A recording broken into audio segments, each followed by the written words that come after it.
ఎండలో బయటికి వెళ్ళిన తర్వాత తలనొప్పి, వాంతులు, విపరీతమైన అలసట అనిపిస్తుందా? ఈ అలసట సాధారణ అలసట కాకపోవచ్చు. వడదెబ్బ కావచ్చు. ఈరోజు వీడియోలో వడదెబ్బ అంటే ఏంటి? వడదెబ్బ లక్షణాలు ఏంటి? వడదెబ్బ వస్తే ఎలాంటి ప్రాథమిక చికిత్స చేయాలి?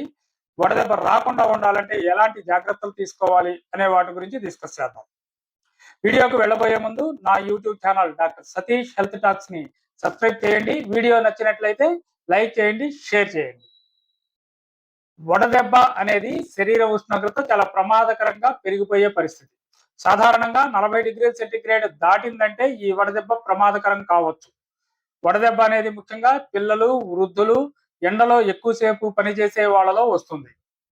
వడదెబ్బ లక్షణాలు: తీవ్రమైన తలనొప్పి, జ్వరము, వాంతులు, విపరీతమైన నీరసం, చర్మం పొడిగా వేడిగా మారిపోవడం, గుండె వేగంగా కొట్టుకోవడం, ఒక్కొక్కసారి మూర్ఛ కూడా వచ్చేటువంటి అవకాశం ఉంటుంది.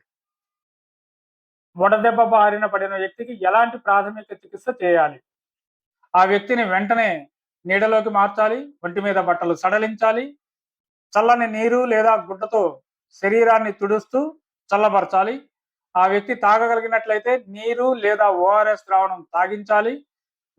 వెంటనే దగ్గరలో ఉన్న హాస్పిటల్‌కు షిఫ్ట్ చేయాలి. వడదెబ్బ బారిన పడకుండా ఉండాలంటే ఎలాంటి జాగ్రత్తలు తీసుకోవాలి? ఈ మిట్ట మధ్యాహ్నం ఎండలో 12-3 వరకు బయట తిరగకుండా ఉంటే మంచిది. లైట్ కలర్ దుస్తులు ధరించాలి. తరచూ నీళ్లు తాగుతూ ఉండాలి. ఎండలోకి వెళ్ళేటప్పుడు తల మీద టోపీ లేదా గొడుగును తప్పనిసరిగా తీసుకొని వెళ్ళాలి. వడదెబ్బను తేలికగా తీసుకోకండి.